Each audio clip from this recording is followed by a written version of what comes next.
રામ રામ બધાને. જય શ્રી કૃષ્ણ. આત્મા પ્રોજેક્ટ દ્વારા આયોજિત ગુજરાત પ્રાકૃતિક કૃષિ વિકાસ બોર્ડ અંતર્ગત આજનો આપણો પ્રાકૃતિક કૃષિ મેળો અને પ્રદર્શનમાં અત્રે સ્ટેજ ઉપર બિરાજમાન માનનીય રાજ્ય સંયોજક એવા પ્રફુલ્લ દાદા, સાથે જ ધારી, બગસરા, ખાંભાના જે તાલુકા પંચાયતના સર્વે હોદ્દેદારો, પ્રોજેક્ટ ડાયરેક્ટર એવા જીવ સાહેબ, ડેપ્યુટી પ્રોજેક્ટ ડાયરેક્ટર ચાવડા સાહેબ, બાગાયતમાંથી ઉપસ્થિત ગોહિલ સાહેબ તથા પ્રાકૃતિક કૃષિ યુનિવર્સિટીમાંથી ઉપસ્થિત રિસોર્સ પર્સન અને આપ સૌ વાલા ખેડૂત ભાઈઓ તથા બહેનો, સૌ પ્રથમ હું મારો પરિચય આપું તો હું ડોક્ટર બીજે પ્રજાપતિ અને કૃષિ વિજ્ઞાન કેન્દ્ર જુનાગઢ કૃષિ યુનિવર્સિટી અમરેલી કે આપણે કેરિયા રોડ ખાતે અમારું કેન્દ્ર કૃષિ વિજ્ઞાન કેન્દ્ર આવેલું છે અને ત્યાં હું છેલ્લા 10 વર્ષથી ફરજ બજાવું છું. અમારું જે કેન્દ્ર છે એ જુનાગઢ કૃષિ યુનિવર્સિટી, લગભગ તમે નામ સાંભળ્યું હશે, મુલાકાત પણ લીધી હશે. તો યુનિવર્સિટી હસ્તકનું કેન્દ્ર છે અને ખાસ ખેડૂતો માટે ત્યાં પણ અમારે જમીન છે અને ત્યાં પણ અમે વાવેતર કરીએ છીએ. અને એમ જ આજે આપણે જે ખાસ વાત કરવાની છે પ્રાકૃતિક ખેતી વિશેની, તો અમે પણ 2015 થી જ્યારે આ પ્રાકૃતિક ખેતીની શરૂઆત થઈ ત્યારે પણ અમે પણ અમારા કેન્દ્ર ઉપર 2015 થી પ્રાકૃતિક એક પ્લોટ એટલે કે ખેતર બનાવ્યું છે. તો તેની અંદર અમે પણ કોઈ રાસાયણિક ખાતર કે રાસાયણિક દવાઓનો ઉપયોગ કરતા નથી. ચોમાસાની અંદર મગફળીનું વાવેતર કરીએ છીએ અને અત્યારે શિયાળાની અંદર બધા જ પ્રકારના શાકભાજી અને અત્યારે ડુંગળીનું વાવેતર કરેલું છે. તમે અમરેલી આવો તો અવશ્ય કેન્દ્રની મુલાકાત લેજો. સરસ મજાની ડુંગળી છે. 2015 થી જયારે શરૂઆત કરી ત્યારથી અમે ડુંગળીનું વાવેતર કરીએ છીએ અને એ ડુંગળી જે છે એ આજુબાજુ સોસાયટીના માણસ હોય તેને જે તે યુનિવર્સિટીના ભાવ હોય એ પ્રમાણે અમે તેનું વેચાણ કરીએ છીએ. એટલે ઘણી વાર આપણને મગજમાં એમ હોય છે કે આ પ્રાકૃતિક ખેતીમાં કઈ થાય નહીં. બરાબર, અમે તો વાતો તો કરીએ પરંતુ અમે પણ એનો અખતરો કર્યો કે ખરેખર આની અંદર ફાયદો થાય છે કે કેમ. તો અમરેલી આવો તો અવશ્ય કેન્દ્રની મુલાકાત લેજો. ખેતીલક્ષી તમને દરેક માહિતી અમારા કેન્દ્ર ઉપર તમને મળશે. અલગ અલગ પ્રકારના ડેમોન્સ્ટ્રેશન યુનિટ પણ છે. કઈ રીતે જીવામૃત બનાવવું, ઘન જીવામૃત બનાવવું, આજે પ્રાકૃતિક ખેતી ગાય આધારિત કઈ રીતે દવાઓ બનાવવાની તેના પણ ડેમોન્સ્ટ્રેશન છે. એક હર્બલ ગાર્ડન યુનિટ છે કે આપણને ખ્યાલ છે કે અત્યારે આયુર્વેદની અંદર ઘણા બધા એવા ઝાડ હોય છે. દાખલા તરીકે તમને ખબર છે બહેડા, તો એવા પણ અલગ અલગ પ્રકારના ઝાડ છે એનું પણ અમે ત્યાં વાવેતર કરેલું છે. એટલે તમે ત્યાં આવીને જોવો તો ખ્યાલ આવે. તો કેન્દ્રની અવશ્ય તમે મુલાકાત લેજો. અમે અલગ અલગ પ્રકારના ડેમોન્સ્ટ્રેશન પણ આપીએ છીએ. નવી નવી જે જાતો સંશોધન થાય, જેમ કે મગફળીની અંદર 32 નંબર, આપણને ખબર છે કે એનું ખૂબ જ સારું એવું ઉત્પાદન મળે છે, સારું એવું એનું રિઝલ્ટ છે. તો તેના પણ અમે ડેમોન્સ્ટ્રેશન આપીએ છીએ. એમ દરેક પાકની અંદર ડેમોન્સ્ટ્રેશન પણ આપીએ છીએ અને તાલીમ કાર્યક્રમો પણ કરીએ છીએ. એટલે અમરેલી આવો તો કેરિયા રોડ ખાતે અમારું કેન્દ્ર છે, તો અવશ્ય તમે પહેલા તો મુલાકાત લેજો. તો ખાસ આજનો આપણો વિષય છે પ્રાકૃતિક કૃષિ. અને આમ તો લગભગ તમે ઘણા બધા કાર્યક્રમોની અંદર જતા હશો અને અત્યારે એક જ વાત કરવામાં આવે છે કે પ્રાકૃતિક કૃષિ એટલે કે પ્રાકૃતિક ખેતી ખેડૂતો કરતા થાય. તો પ્રાકૃતિક ખેતી એટલે કે આમ એક રીતે જોઈએ તો કઈ નવું છે નહીં. વર્ષો પહેલા આપણે જે ખેતી કરતા હતા એ ખેતી કરવાની છે, પરંતુ થોડી વૈજ્ઞાનિક ઢબે કરવાની છે. એમને એમ નહીં કે પાક વાવી દીધો અને આ પ્રમાણે જે ખાતરો છે એ પ્રમાણે આપી દીધા અને એનું આપણે વાવેતર કર્યું, પરંતુ વૈજ્ઞાનિક ઢબે પ્રાકૃતિક ખેતી. અને પ્રાકૃતિક ખેતી એટલે કે કુદરતી ખેતી કહેવાય. તો એમાં આપણે કોઈ પણ પ્રકારના કેમિકલનો ઉપયોગ કરવાનો નથી. કેમિકલ એટલે કે ખાતર, જેમ કે યુરિયા, ડીએપી, પછી આપણે દવાઓનો ઉપયોગ કરીએ છીએ તો બધું એક પ્રકારનું કેમિકલ કહેવાય. પરંતુ પ્રાકૃતિક કુદરતી એટલે કે કુદરતના જે એનું જે આયોજન છે એના આધારે જ આપણે આપણી વાડીએ દરેક પ્રકારના જે ગાય આધારિત ખાતરો બનાવવાના છે, ગાય આધારિત દવાઓ બનાવવાની છે અને એમાંથી જ આપણે જે ખેતી કરવાની છે એને આપણે પ્રાકૃતિક ખેતી છે કહીએ. તો પ્રાકૃતિક ખેતી જે છે એ વૈજ્ઞાનિક ઢબે આપણે કરીએ તો એમાં ફાયદો થાય. અને તમને ખબર છે કે પ્રાકૃતિક ખેતી જે છે, આમ તો પ્રાકૃતિક ખેતીની વાત કરીએ એટલે ખાલી એમ કે પ્રાકૃતિક ખેતીમાં જીવામૃતનો ઉપયોગ કરવો. પણ એટલો જીવામૃતનો ઉપયોગ કરવાનો નથી. પ્રાકૃતિક ખેતી ઘણા ખેડૂતોને અમે મુલાકાત કરીએ છીએ આખા અમરેલી જિલ્લાની અંદર દરેક ગામની અંદર. અમુક ખેડૂતો પૂછે કે પ્રાકૃતિક ખેતી કરાય છે કેમ? હા કે શરૂઆત કરી હતી, 1-2 વર્ષ કર્યું, પણ કે એમાં પછી ફાવટ ના આવી એટલે પાછું હતું ને એવું કરી દીધું. તો કોઈ પણ ખેતી અથવા કોઈ પણ આપણે આયોજન કરીએ તો પદ્ધતિ સરખું હોવું જોઈએ. એ જ રીતે પ્રાકૃતિક ખેતીમાં પણ એવું છે કે પ્રાકૃતિક ખેતી કરીએ તો એનું ઘણું બધું સંશોધન અમારી યુનિવર્સિટીની અંદર પણ હવે સંશોધન એનું ચાલુ થયું છે. અને જે ખેડૂતો સારું એવું ઉત્પાદન મેળવે છે તો પ્રાકૃતિક ખેતીના આધાર સ્તંભ છે, એટલે કે પ્રાકૃતિક ખેતીના આયામ, એના આધારે આપણે ખેતી કરવી કે કોઈ પણ આપણે બિલ્ડિંગ બનાવ્યું હોય તો એના પાયા મજબૂત કરવા. જો પાયા તમારા મજબૂત ન હોય તો એ બિલ્ડિંગ છે કે મકાન છે લાંબા સમય સુધી શકશે નહીં. તો પ્રાકૃતિક ખેતીના આયામોની અંદર સૌથી પહેલા વાત થાય છે કે જીવામૃત, ઘન જીવામૃત, આચ્છાદન, વાપસા, મિશ્ર પાક અને ગાય આધારિત જે દવાઓ છે એની બનાવટનો ઉપયોગ. આ બધી જ રીતે જો પ્રાકૃતિક ખેતી આ બધું જ જો ઉપયોગ કરવામાં આવે તો આપણે જે પ્રાકૃતિક ખેતીની અંદર જે પાકનું વાવેતર કરીએ એમાંથી આપણને ઉત્પાદન છે સારું. આગળ એના વિશે હું તમને વાત કરું, પરંતુ અત્યારે કેમ સરકાર, આપણા જે મહામહિમ છે રાજ્યપાલ દેવવ્રત સાહેબ, એ પણ અત્યારે આની વિશે વાત કરતા હોય છે. સરકાર પણ હવે આના ઉપર જ વાત કરે છે કે ખેડૂતો હવે પ્રાકૃતિક ખેતી કરતા થાય. તો આપણે જોઈએ છે કે અત્યારની જે ખેતી છે, અત્યારે આપણે જે રાસાયણિક ખેતી કહીએ, આપણે બધા ખેતી સાથે સંકળાયેલા છે. તમને કોઈ ખેતી શીખવાડવાની નથી, એ સારામાં સારી તમને ખેતી આવડે છે. પરંતુ અત્યારે જમાના પ્રમાણે આપણે કયો કદમ મિલાવવાનો છે કે શું આપણે કરવાનું છે, તો એ છે પ્રાકૃતિક ખેતી. તો પ્રાકૃતિક ખેતી ઉપર અત્યારે એટલા માટે ભાર મૂકવામાં આવે છે કારણ કે અત્યારની આપણે રાસાયણિક ખેતી જોઈએ તો સૌથી પહેલા તો આપણું તંદુરસ્તી, આપણી તંદુરસ્તી બગડી છે, સાથે સાથે જમીનની પણ તંદુરસ્તી બગડી છે. આપણો ખેતી ખર્ચ છે દિવસે દિવસે છે એ વધતો જાય છે, પર્યાવરણ છે એ બગડતું જાય છે. તો સ્વાસ્થ્યની જયારે વાત આવે તો સ્વાસ્થ્ય આપણું અત્યારે જોઈએ તો આજથી વર્ષો પહેલાની આપણે વાત કરીએ, હજુ ગામડાની અંદર લગભગ આપણા જે મોટી ઉંમરના બાપા દાદી હોય તો લગભગ 100 વર્ષ સુધી હજુ જીવે છે. તો એને ખાલી પૂછવામાં આવે ને તો કે પહેલાનો ખોરાક હતો સારો હતો, પરંતુ અત્યારનો ખોરાક કેવો થઈ ગયો છે, પોષક તત્વો વગર. અમારા સંશોધનની અંદર એવું કહે છે કે કોઈ પણ પાક હોય એને 17 પ્રકારના પોષક તત્વોની જરૂરિયાત પડે. 17 પ્રકારના પોષક તત્વો એ પાકને પણ જરૂર છે અને એ પાકમાંથી દાખલા તરીકે 17 પ્રકારના પોષક તત્વો આપણે ઘઉંના પાકને આપ્યા અને એની તમને રોટલી ખાવ તો બધા પોષક તત્વો તમને મળે. પરંતુ અત્યારે જે પાકનું આપણે વાવેતર કરીએ છીએ એની અંદર વર્ષોથી એકની એક જમીનમાં આપણે પાકનું વાવેતર કર્યું અને કોઈ પણ ખેડૂતને જયારે પૂછવામાં આવે કે કયા ખાતરનો ઉપયોગ કર્યો તો એ ફક્ત એક જ આવે કે યુરિયા અને ડીએપી. દેશી ખાતર તો હવે ચોપડી મળી ગઈ, એમ જ છે ને. હવે દેશી ખાતર, પશુની સંખ્યા આપણે ઓછી થઈ ગઈ, તો જમીનની અંદર જે પોષક તત્વો હતા એ બધા કેવા થઈ ગયા, ભૂરા થઈ ગયા. એટલે ફક્ત એક નાઇટ્રોજન અને આપણે ફોસ્ફરસ તત્વો આપીએ એટલે બાકીના 17 તત્વો એટલે કે આમ તો કુદરતમાંથી આપણને 3 તત્વો મળે છે, કાર્બન, હાઇડ્રોજન અને ઓક્સિજન. આમ તો ત્રિદેવ કહીએ ને, બ્રહ્મા, વિષ્ણુ અને મહેશ એમ કહેવાય. અને સૌથી વધારે એનો ફાળો છે, સૌથી વધારે એટલે કે આખા છોડની લેબોરેટરી કરવામાં આવે તો લગભગ 98 થી 99% એનો ફાળો સૌથી વધારે છે. 1 થી 2% ની અંદર આપણે nitrogen, phosphorus, potash, calcium, magnesium, sulphur, iron, zinc, cobalt, nickel, આવા બધા જે બીજા તત્વો છે આપણે 1 થી 2% ની અંદર જ આપીએ છીએ. પરંતુ 1 થી 2% માં આપવામાં આવે છે તો પણ અત્યારે એ જમીનની અંદર ખૂબ જ ઓછા થઈ ગયા છે.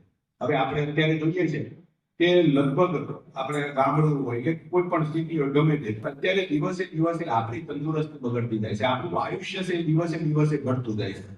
આમ તો આપણે છેક મંગળ સુધી પહોંચી ગયા ને, છેક ત્યાં સુધી આપણે વાતો થાય છે ટેકનોલોજીની, પરંતુ ટેકનોલોજી વધતી જાય છે પરંતુ આપણું આયુષ્ય, આપણી તંદુરસ્તી છે દિવસે દિવસે બગડતી જાય છે. તેનું મુખ્ય કારણ એ છે કે અત્યારે આપણે જે ખોરાક ખાઈએ છીએ એ કેવો થઈ ગયો છે, પોષક તત્વો વગરનું નબળું.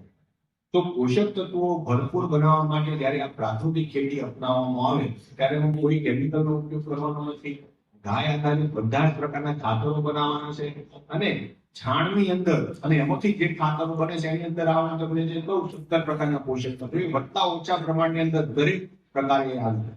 તો એ બધા પોષક તત્વો પાકની અંદર આવે અને એવો પાક આપણે જ્યારે ખાઈશું ત્યારે આપણી તંદુરસ્તી થાય.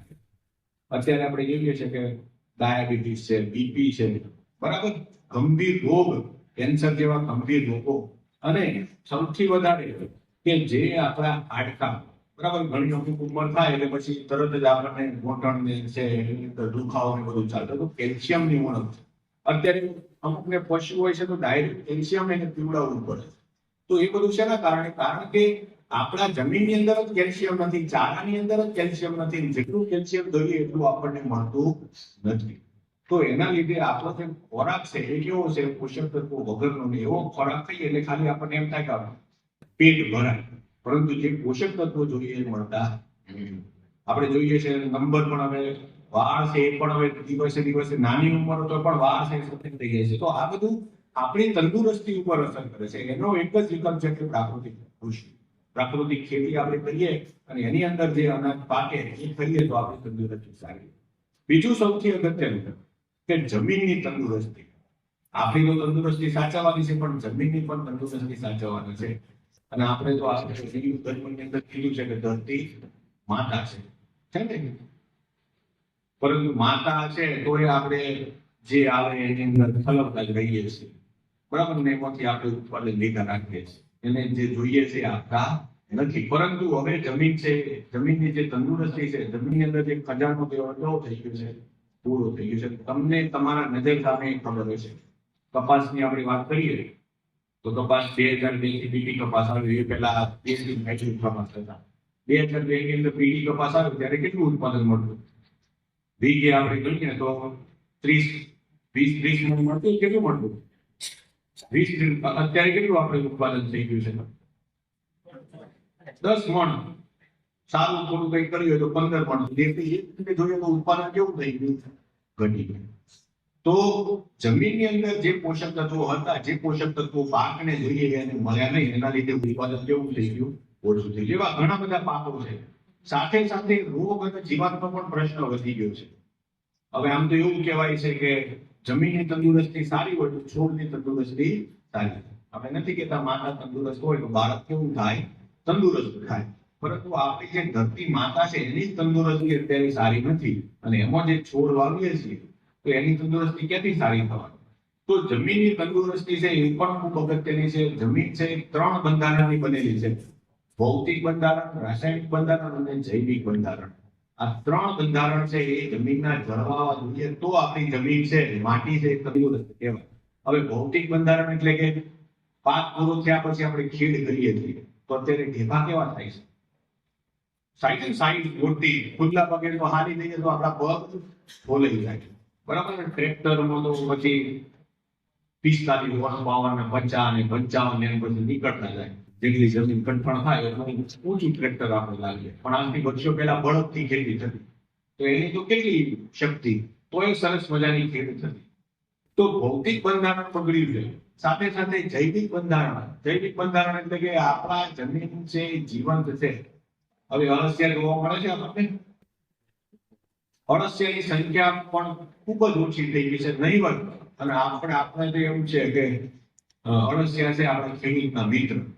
અમે ભણતા ત્યારે આવું તો ખેડૂતના મિત્ર એટલે કે અળસિયું નીચે જાય ઉપર આવે, નીચે જાય ઉપર આવે, જમીનને કેવી કરે? ઓછી કરે. અને એની જે હગાર છે એમાંથી ખાતર નીકળે. તો અળસિયાની સંખ્યા, ઉપયોગી એવા બેક્ટેરિયા આપણા જમીનની અંદર, માટીની અંદર એવા ઉપયોગી એવા ઘણા બધા બેક્ટેરિયા છે કે આપણા પાક માટે ખૂબ જ અગત્યના છે. એની પણ સંખ્યા કેવી થઈ ગઈ છે? ઓછી થઈ ગઈ છે. તો આ બધું જૈવિક બંધારણની અંદર આવે.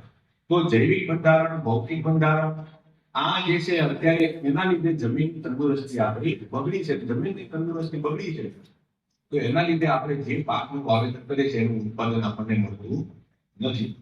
ખાતર પણ એટલું નાખીએ, દવાઓ એટલી નાખીએ તો આનો એક જ વિકલ્પ છે કે પ્રાકૃતિક.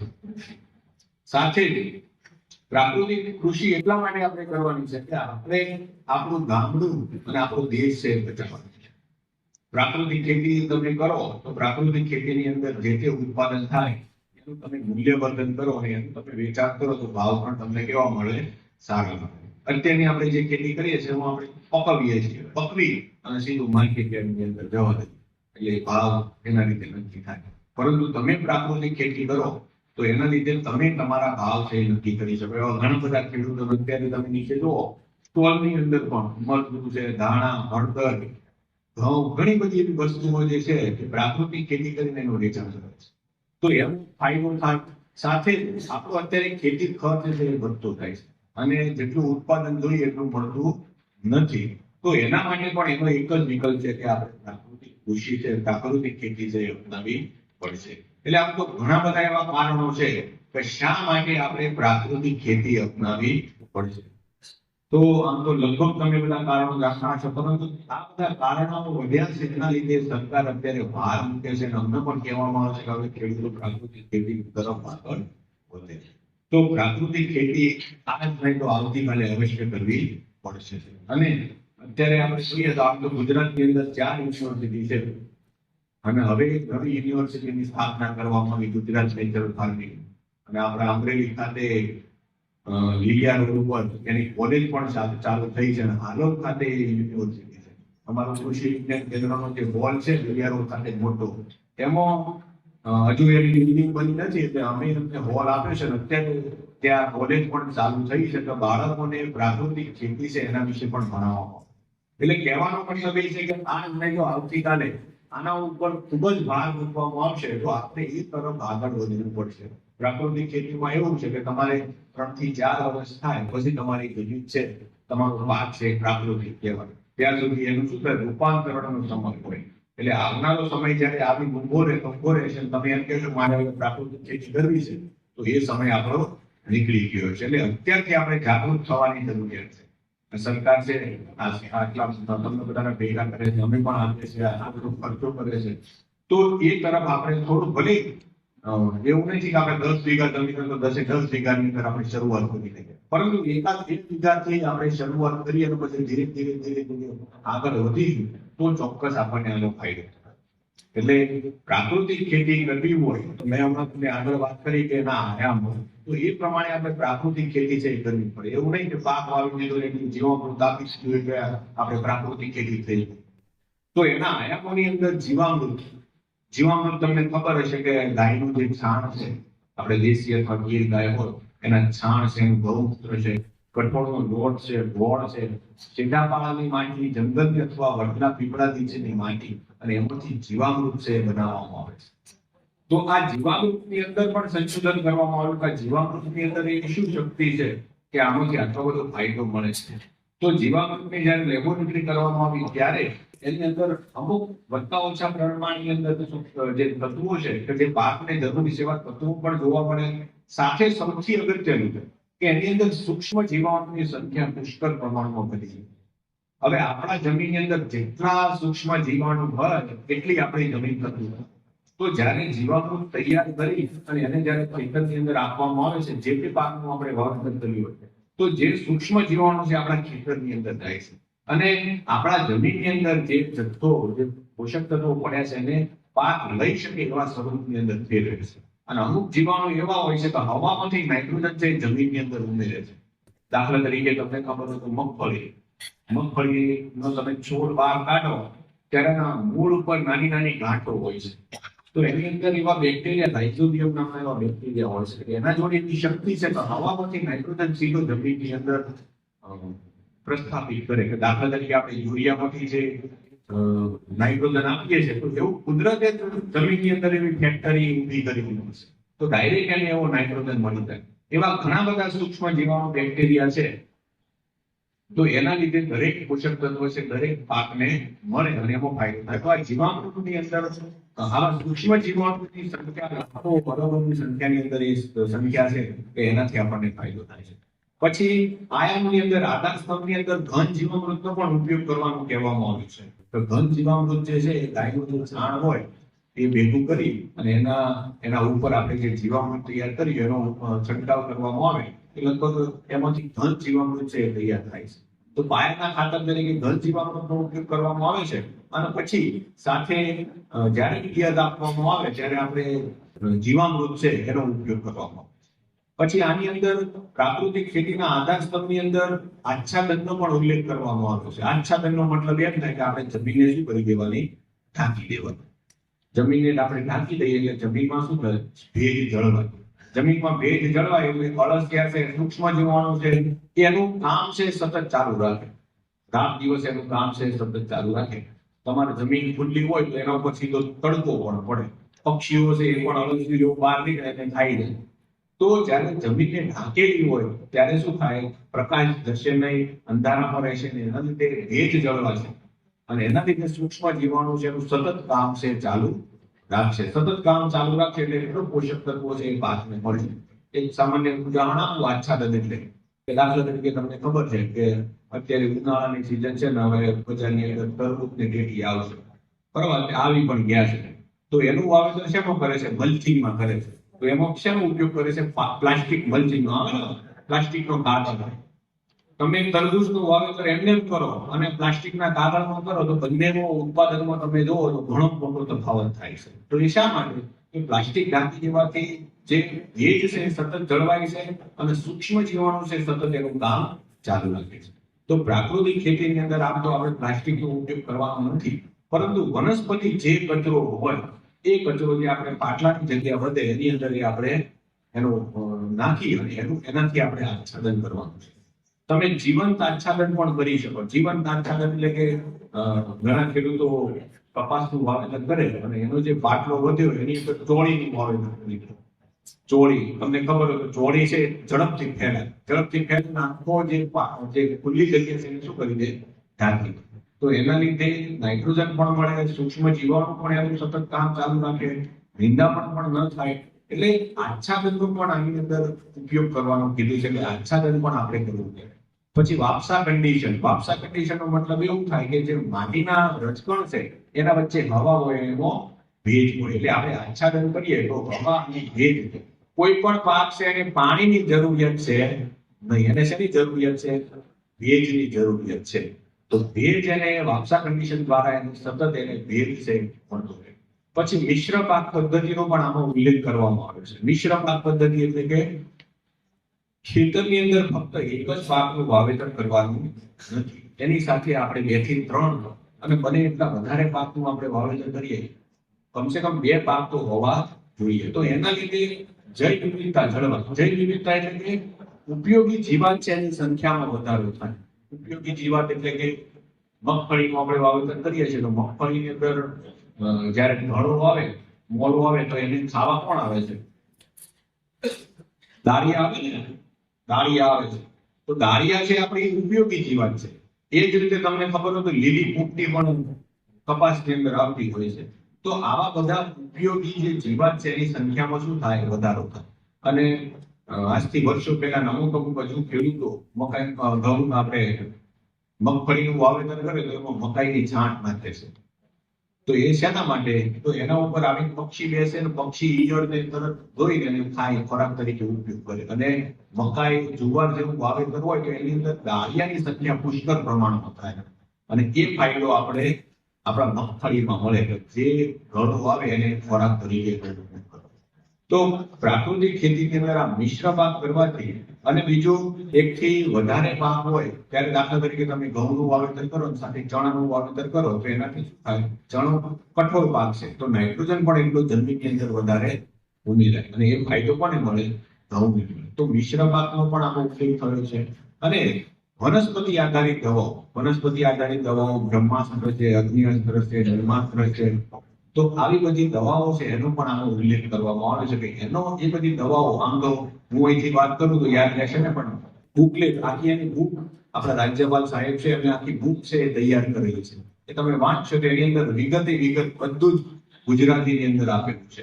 એટલે એ બધી દવાઓનો પણ આપણે ઉપયોગ કરવાનો છે અને એના આધારે આપણે પ્રાકૃતિક ખેતી કરવાની છે. તો આ પ્રમાણે આપણે જો પ્રાકૃતિક ખેતી કરીશું તો ચોક્કસ ફાયદો થશે. આમ તો લગભગ ઘણા બધા ખેડૂતોએ શરૂઆત કરી દીધી છે, પરંતુ અમુક હજુ વિચારે છે કે આમાં કેમ કરવું. તો થોડું આની અંદર ભલે આમાં ઘણા બધા પ્રશ્નો પણ છે, ઘણા અમે ખેડૂતોને વાત કરીએ એટલે અત્યારે હું ભલે એટલી બોલું છું પણ ભાઈઓ બેઠા છે તો મગજમાં બધું ચાલુ જ હશે કે તમારે ખાલી વાત કરવી છે. બરાબર. આમ ઘણા એમ પણ કહેતા હોય છે કે પેલા ખાતરના રવાને ચડાયા અને હવે પાછા એમ કહે છે કે હવે ખાતર બંધ કરો. થાય ને એવું? તો ખાતરને તો એ વાત છે કે જે ભલામણ પ્રમાણે વાપરવાનું હતું એના કરતા વધારે ઉપયોગ થવા લાગ્યો, એની અસરો અત્યારે જોવા મળે છે. તો પ્રાકૃતિક ખેતીની અંદર પણ ઘણી વાર કહેવાનું એ કે ભાગ્યા માનતા નથી. હવે કે ઢોર હતા એ માંડ કાઢે, હવે ક્યાં પાછા ગાય ફરીથી પાનશું, ઉત્પાદન મળતું નથી, ભાવ મળતા નથી. આ બધી ઘણી બધી સમસ્યાઓ હોય છે. પરંતુ આ બધી સમસ્યાઓ તો રહેવાની છે, પરંતુ જે ખેડૂતો અત્યારે કરે છે, ખેડૂત જ્યારે કરતા હોય ત્યારે કંઈક ફાયદો થતો હોય તો જ કરતા છે, એમને તો કોઈ કરતું હોય છે નહીં. અને ખરેખર એમાંથી રિઝલ્ટ મળે છે. એટલે આપણે પ્રાકૃતિક ખેતી કરીશું તો પહેલા તો આપણે તંદુરસ્ત ખાઈશું, સાથે જ આપણે ગાય બાંધીશું તો ગાયનું દૂધ અને ઘી તો આપણે તંદુરસ્ત ખાઈશું. અત્યારે કોથળીની અંદર દૂધ આવે છે પણ ખબર નહીં કયું દૂધ આવે છે. બરાબર. અત્યારે એવા સર્વેની અંદર એવું કહે છે કે દિવસે દિવસે પશુની સંખ્યા ઓછી થતી જાય છે, આપણી સંખ્યા વધતી જાય છે. તો તમારે જ્યારે તમારે લગ્ન પ્રસંગ હોય ત્યારે તમે એમ ઓર્ડર આપો કે આટલી રબડી છે, આટલું દૂધ, આટલું દહીં જોશે, તરત જ થાકે થઈ જાય છે. તો એ બધું આવે છે ક્યાંથી? તો આપણે જો ગાય હશે તો પહેલા તંદુરસ્ત ખાઈશું, સાથે જે પાક છે એ પણ આપણે સારું તંદુરસ્ત ખાઈશું અને પ્રાકૃતિક ખેતી કરશું ને એનું આપણે મૂલ્યવર્ધન કરશું તો એમાંથી આપણે ચોક્કસ આવકની અંદર વધારો થશે. તો ખરેખર પ્રાકૃતિક ખેતી કરવાની જરૂરિયાત છે. તમે જો શરૂઆત કરવા માંગતા હોય, માહિતી જોઈતી હોય તો અમારું કૃષિ વિજ્ઞાન કેન્દ્ર છે, પ્રાકૃતિક કૃષિ યુનિવર્સિટી છે, તમારો દરેક સ્ટાફ છે એ તમને દરેક માહિતી છે આપશે. આમ તો ઘણું બધું કહેવાનું છે જ, પરંતુ આપણે બીજા વક્તાઓને પણ સાંભળવાના છે, સાથે સાથે જે સમય છે એનો પણ અભાવ છે. તો વધુ વિશેષ વાત ન કરતા આટલી મેં તમને જે વાત કરી એ તમે મને ચોક્કસ આશા છે કે તમે તમારા જે ખેતી કરો છો એની અંદર ચોક્કસ પ્રાકૃતિક ખેતીની શરૂઆત કરશો અને આપણું ગામડું અને આપણો દેશ છે તેને બચાવી શકો. તો આપ સૌએ મને શાંતિથી સાંભળ્યું અને જે આત્મા પ્રોજેક્ટ દ્વારા જે આમંત્રણ આપવામાં આવ્યું હતું એમનો આપ સૌનો આભાર માની મારું વક્તવ્ય પૂરું કરું છું.